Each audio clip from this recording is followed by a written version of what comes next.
Ok, marche pas super bien ce feu de bois. Hein. Salut à tous, bienvenue dans cette nouvelle vidéo. Et oui, je m'étais mis un petit peu ce feu de bois histoire de voir si ça me réchauffait un petit peu parce que ça caille en ce moment.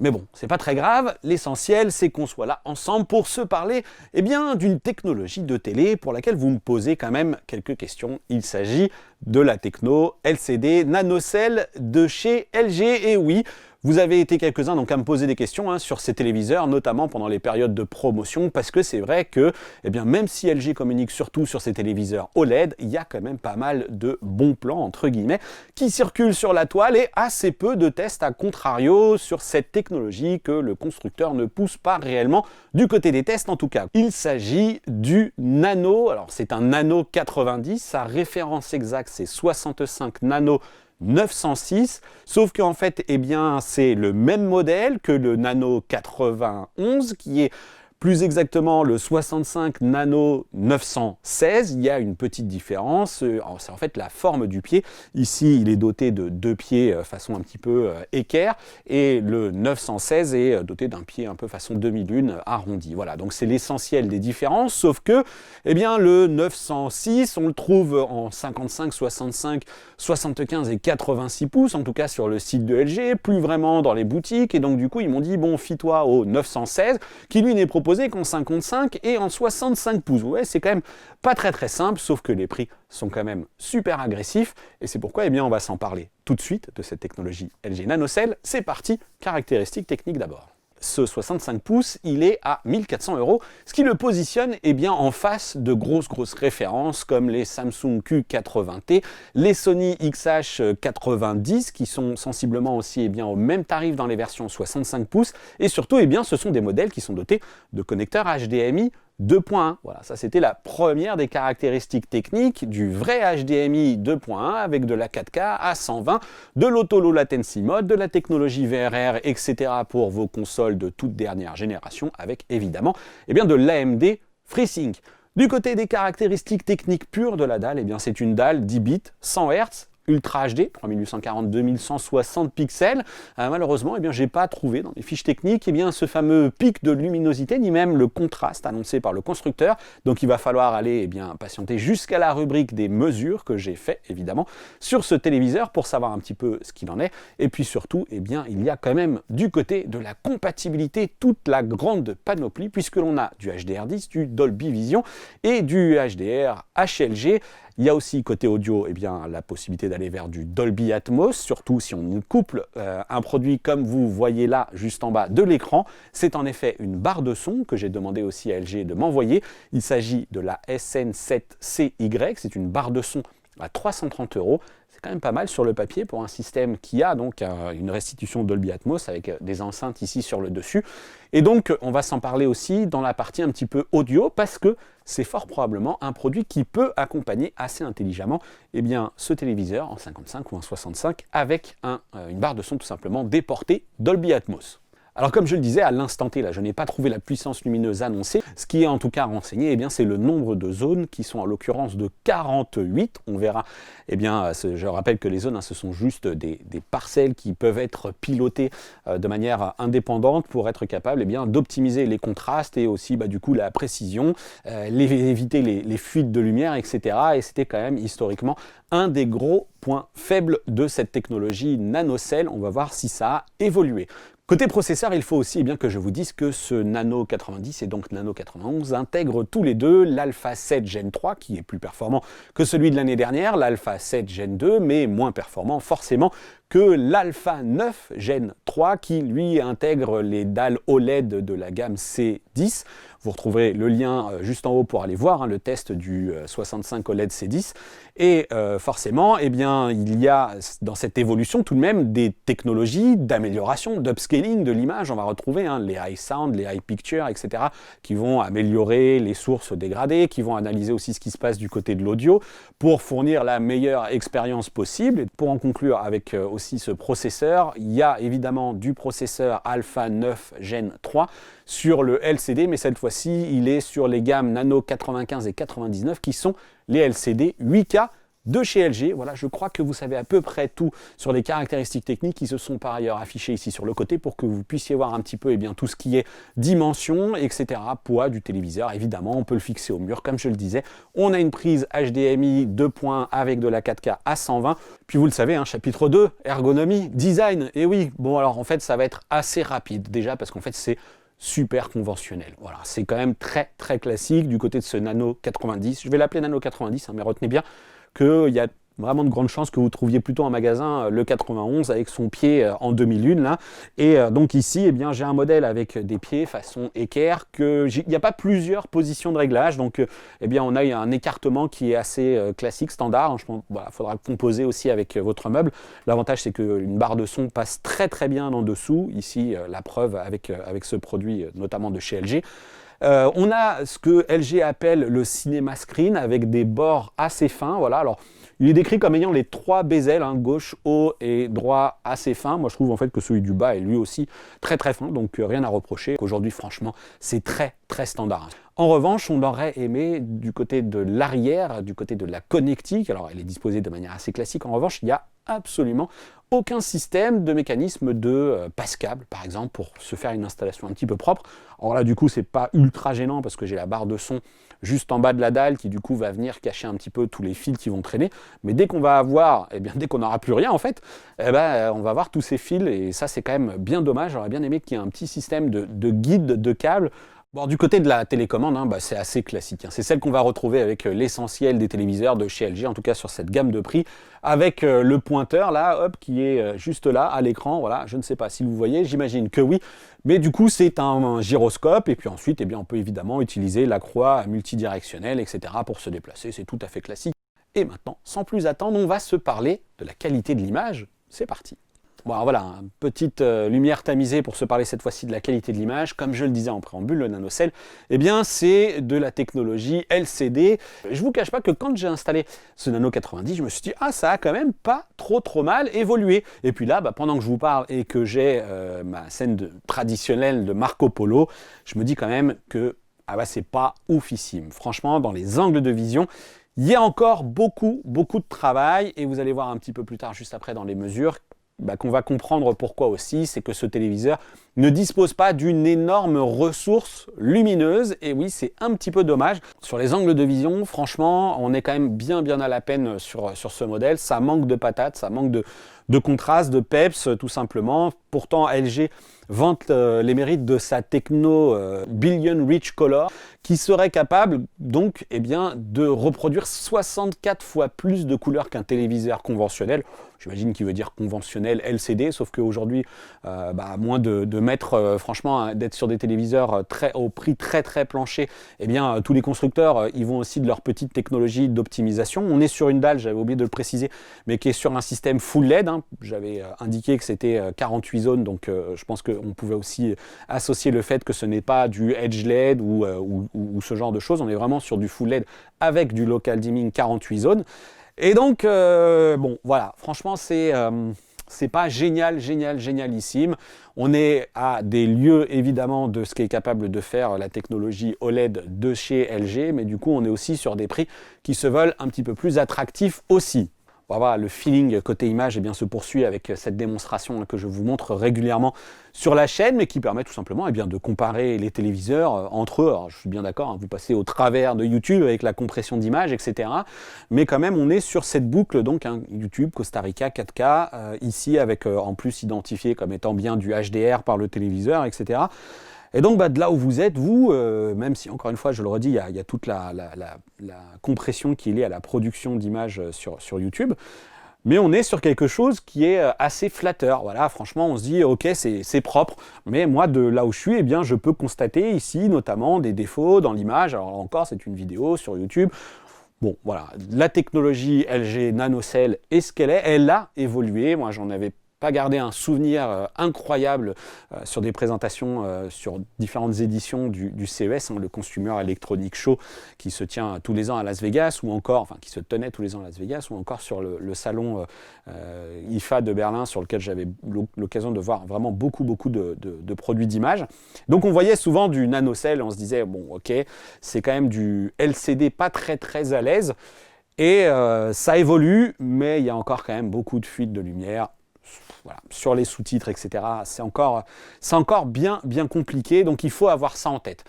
Bon alors vous devez vous dire quand même, hein, c'est bien gentil tout ça David, mais après tout, moi, eh bien, le NanoCell, c'est dans mes tarifs, j'ai pas le prix pour m'acheter de l'OLED, j'ai bien compris ce problème avec les fuites de lumière, mais de toute façon, LG n'est pas le seul, hein, quand on va chez d'autres constructeurs et qu'on est sur des tarifs aussi moins chers, eh bien on a aussi de la fuite de lumière, sauf que là, on va le voir juste après, on a d'autres arguments, hein, notamment du côté de WebOS TV, on a aussi le processing hein, de l'Alpha 7 Gen 3, qui est quand même pas dégueu du tout, qui est même assez efficace.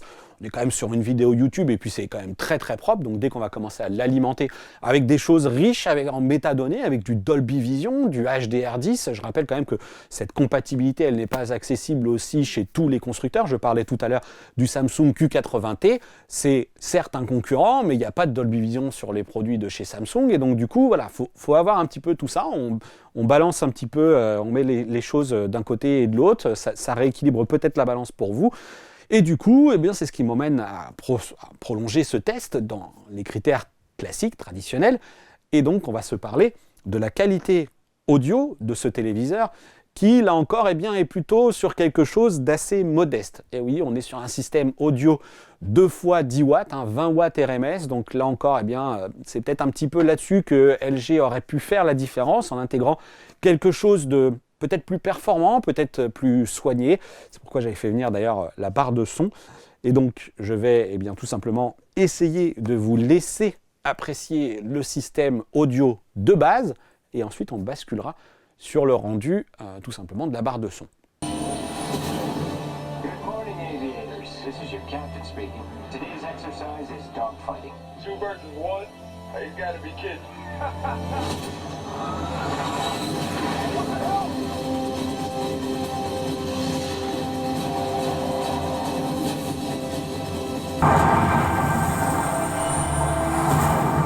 Good morning. This is your captain speaking. Today's exercise is dogfighting. 2 versus 1? Hey, you gotta be kidding.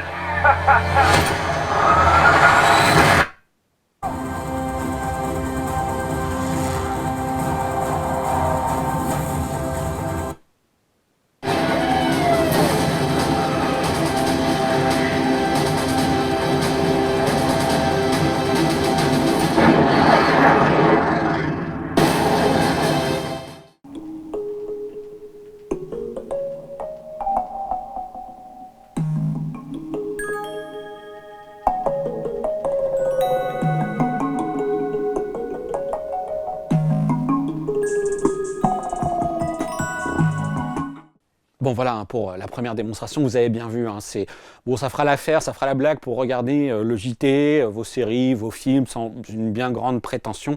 Et moi franchement, eh bien, je vous recommande de la coupler quand même avec une barre de son, hein, peut-être pas spécifiquement ce modèle-là. Moi je trouve que le combo va plutôt bien, 330 € pour une barre de son Dolby Atmos. Attention, il n'y a quand même pas de caisson de basse, je vous affiche quand même ici quelques caractéristiques techniques sur cette SN7CY, LG SN7CY, c'est pas simple ça à dire. Voilà, et donc vous pouvez voir eh bien, effectivement que c'est donc un système avec un véritable système Atmos, des enceintes sur le dessus. Par contre, c'est vrai que l'absence de caisson de basse physique eh bien, peut poser des petits problèmes.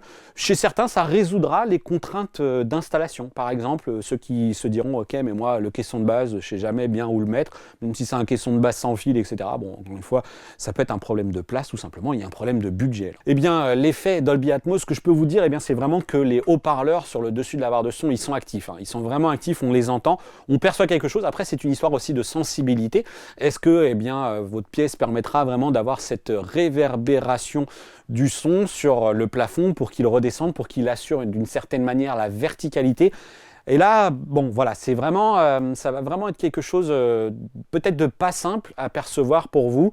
Mais en tout cas, la composition et le haut-parleur sont, eux, vraiment là. Voilà ce qu'on pouvait donc se dire pour cette partie audio. On va se parler aussi, bien évidemment, de la 4K à 120 avec le gaming et un petit monstre qui est installé là et qui patiente depuis tout à l'heure, ce PC Millennium dont je vous ai notamment rapidement parlé sur la chaîne aussi, qui permet grâce à une RTX 3090 de jouer à 4K à 120 sans aucun problème.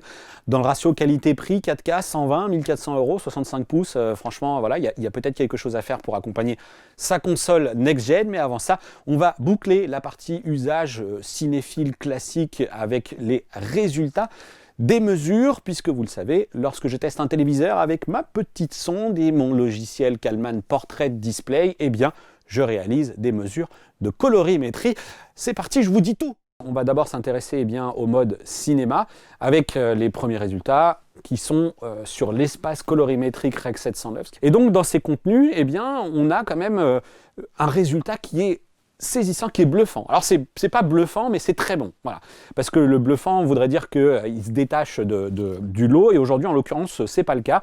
Il rejoint tout simplement ces téléviseurs qui sont capables de produire des résultats en Rec 709 excellents. Le delta E moyen qui est mesuré à 2,69 seulement, et ce qui veut dire tout simplement que la dérive colorimétrique est parfaite. Et le souci c'est qu'il y a quand même des petites choses qui, m'interpelle un petit peu, mais bon, c'est aussi souvent le cas, à savoir que, par exemple, dans ce même mode, à savoir le mode cinéma, on peut relever, enfin la sonde a relevé en tout cas, que la production des couleurs est à tendance plutôt quand même assez chaude.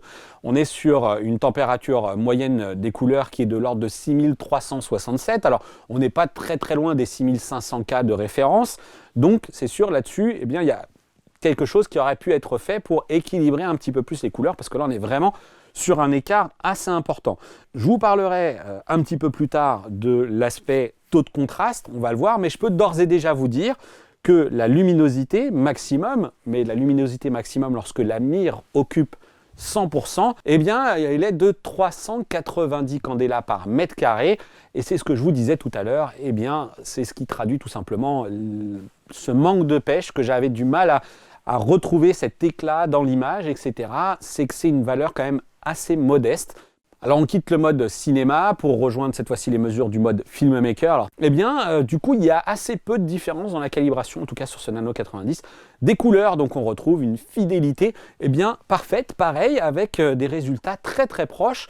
Et du coup, c'est presque à la marge sur les petits deltas qu'on a pu mesurer, que j'ai pu mesurer, avec un delta E moyen qui est de 2,83. Et donc franchement, vous voyez, c'est de la marge d'erreur. Et ensuite, on est aussi sur une température qui se rapproche cette fois-ci un petit peu plus des 6500 K de référence, puisqu'on est à 6441. Et donc, on rejoint un petit peu un blanc un petit peu moins chaud qui va vraiment se rapprocher encore un petit peu plus de la perfection.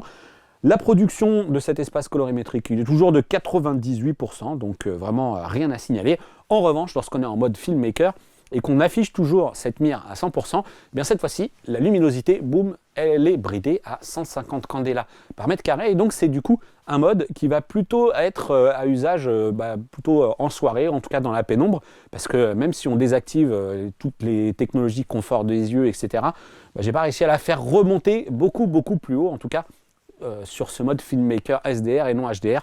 On va y revenir juste après. Et donc, filmmaker, cinéma, SDR, c'est vraiment très très bien calibré, il n'y a aucun souci de ce point de vue-là. Là où ça se gâte, c'est lorsqu'on bascule sur les contenus HDR. Et alors là, dans les modes HDR, là ça pique. Ça pique parce que, comme vous pouvez le voir à l'image, que ce soit en mode cinéma ou en mode filmmaker, la dérive colorimétrique, alors là, c'est carrément la fête. On crève le plafond du côté du delta E avec des valeurs qui sont supérieures à 8. Encore une fois, entre le mode cinéma et le mode filmmaker, il n'y a pas une différence incroyable. Il n'y a pas une différence incroyable non plus dans la luminosité maximale qui est mesurée cette fois-ci avec une mire à 10% qui tourne aux alentours des 520 candela par mètre carré. Et ensuite, lorsqu'elle augmente, évidemment, la luminosité baisse un petit peu elle aussi. Et puis surtout, les angles de vision. Et c'est justement pour ça aussi que je me suis intéressé à un autre sujet qui est cette fois-ci l'uniformité de la dalle. Et voilà à quoi ressemble ce que j'ai juste à côté de moi, cette fameuse mire d'uniformité. C'est tout simplement 9 points que je prends en positionnant la sonde essentiellement au centre des différents carrés qui s'affichent sur la dalle. Et comme vous pouvez le voir, on a Des dérives, c'est vraiment juste de la production du blanc à 100%, hein, ça affiche une mire et ensuite la sonde permet de voir un petit peu comment évolue ce blanc dans les différentes zones en fonction du rétroéclairage, etc. Bref, c'est classique, c'est une mesure d'uniformité. Et donc vous voyez eh bien, par exemple que dans les coins, les différents coins, on a une dérive qui est très importante par rapport au point central. Vous le voyez, au centre, vous n'avez aucune valeur parce que c'est le point de référence. Et ensuite, eh bien, vous avez gauche, droite, haut, bas, etc. Une valeur de delta E qui est du coup plus ou moins importante. Et je peux vous dire que, comme vous le voyez, il y en a quand même beaucoup qui sont au-dessus de ce fameux seuil du delta E de 3, et on a quand même pas mal qui sont à 4,9 en haut, à gauche, à droite, en bas à droite on est carrément à 6. Donc du coup, on a effectivement quelque chose qui vous explique par les chiffres tout simplement ce qui se passe derrière le panneau, enfin au niveau du panneau LCD, avec cette gestion du rétroéclairage et cette uniformité. Voilà. Habituellement, quand je vous parle des téléviseurs OLED, eh bien, je ne vous parle pas du taux de contraste, je vous parle du pic de luminosité, de la luminosité moyenne, etc. Tout simplement parce que le taux de contraste, il est infini, puisque la dalle peut éteindre totalement ses pixels et produire du noir. Lorsque je fais cette fois-ci des mesures de téléviseurs LCD, quand on est sur des systèmes de rétroéclairage comme celui-ci, qui est un rétroéclairage full LED avec de la gestion de zone, eh bien on peut se retrouver avec des choses assez étonnantes, comme ce qui va s'afficher là, savoir qu'on a, ce que je vous disais tout à l'heure, la valeur de luminosité maximum dans le mode filmmaker, donc une fois que la mire occupe 100%. Donc voilà, ce qu'il fait, c'est qu'il produit la mire en blanc à 100%, il produit la mire en noir, et en fait, eh bien, quand elle est en noir, la dalle coupe grandement la luminosité, la sonde n'est plus capable de prendre au-delà du 0,000 pour la mesure, et donc du coup, là, il me dit que j'ai un taux de contraste de 151 000 pour 1, sauf que en fait, eh bien, il y a un autre procédé qui consiste cette fois-ci à afficher une mire, mais avec des bords, enfin des carrés noirs. Donc en fait, c'est carré noir, carré blanc, une forme de damier tout simplement, qui permet cette fois-ci de voir ce que vous avez à l'écran et d'avoir cette fois-ci des vraies valeurs de taux de contraste mesurés, avec des blancs moyens sur l'intégralité de la dalle, des noirs moyens sur l'intégralité de la dalle, et ça sur 16 points. Et donc sur ces 16 points, on obtient un blanc moyen, un noir moyen, et ça permet d'avoir un taux de contraste moyen. On a une luminosité moyenne de 103 candela par mètre carré dans le mode filmmaker. On a un noir qui tourne aux alentours des 0,053, ce qui nous donne un taux de contraste de 1995 pour 1, ce qui est quand même, eh bien, pas grand-chose. Vous avez cette fois-ci donc le résultat en mode cinéma. On voit que c'est beaucoup plus lumineux. On a cette fois-ci une luminosité moyenne sur le blanc de 265 pour 1, mais du coup, comme il booste sa luminosité et que ça reste un système de rétroéclairage tel qu'il est, comme je vous le disais, eh bien, on est sur une production du noir de 0,14 grosso modo, et donc du coup on est sensiblement sur le même taux de contraste. C'est ce que je vous disais, on a assez peu de delta entre le mode cinéma et le mode filmmaker. Et là encore d'ailleurs, ce que vous voyez s'afficher, les différentes grilles, c'est quand même 16 points mesurés. Et là encore, eh bien, vous pouvez voir ce que ça donne du côté de la dérive colorimétrique, cette fois-ci non pas sur les 9 points qu'on avait tout à l'heure, mais vraiment sur 16 points, et vous pouvez vous faire une petite idée de cette uniformité aussi du côté de la dalle. Et avant d'en arriver, eh bien, cette fois-ci à l'un des derniers chapitres qui constitue cette vidéo, ce long test encore une fois du nanocell de chez LG, eh bien, je vous invite à aller voir la vidéo du LG C10 pour retrouver eh bien, tout l'aspect interface. Voilà, parce que sur la dernière version de WebOS, c'est quand même super fluide, ça va très très bien, ça fait partie des points forts indiscutables de ce téléviseur avec les assistants vocaux, etc. Alexa en l'occurrence embarqué, LG ThinQ pour faire des demandes, voilà, donc c'est plutôt cool, on peut régler le volume, bref. Allez voir la vidéo du LG C10, j'y détaille les nouveautés de cette interface qui, en plus, lorsqu'on appuie sur le petit bouton Home, grosso modo, ça tient à ça, et bien on a un nouveau volet de navigation qui permet de retrouver ici directement l'accès à ces contenus en fonction des comptes associés à ses applications préférées. Bref, je vous invite vraiment à aller voir cette vidéo. On va maintenant s'intéresser au gaming, et puis on fera le récap après, parce que mine de rien, on en a pris des infos. Et oui, concernant le gaming, il y a une promesse technique avec ce HDMI, 2 points, la 4K à 120, les traitements, l'auto-low latency mode, le VRR, etc., le FreeSync, tout est dans les menus, et donc eh bien, forcément on s'attend à quelque chose de vraiment génial. Et donc là j'ai mon petit boîtier eh bien, de mesure. Avec mon petit boîtier, j'ai vérifié que le téléviseur était bien en mode jeu, avec le minimum de latence possible, et regardez, j'ai un retard à l'affichage qui est de 17,1 millisecondes, donc sur ce port HDMI 4 qui est le port dédié par ailleurs au jeu vidéo, c'est celui qui est bien balisé avec la petite manette. Et donc 17,1 millisecondes, eh bien c'est plutôt bon, mais c'est pas non plus exceptionnel. Hein. Chez LG du côté de l'OLED, mais aussi chez Samsung avec du LCD, on obtient des meilleurs résultats. Sur les téléviseurs peut-être aussi plus chers, quoique Q80T, il est, comme je le disais, au même tarif, et il est un petit peu plus véloce sur cette partie input là. Quoi qu'il en soit, vous ne devriez pas être franchement perturbé, vous n'êtes pas à plusieurs images de retard, là on est sur quelque chose de relativement fluide, c'est pas une grosse performance technique, mais c'est quand même assez bon. Comme je vous le disais, vous risquez d'être un petit peu déçu parce que je n'ai pas les consoles de nouvelle génération. J'ai tout simplement un PC qui est juste à côté de moi avec une carte graphique Nvidia RTX 3090. Très rapidement, je vais quand même vous parler de l'expérience gaming avec les consoles que j'ai pour le coup, qui sont une PlayStation 4 Pro ou une Xbox. Côté PlayStation 4 Pro, eh bien en fait finalement l'expérience elle est assez quelconque. Voilà, j'ai pas trouvé ça complètement dingo, c'est classique et en même temps c'est normal. On est là sur la limite technique de la console.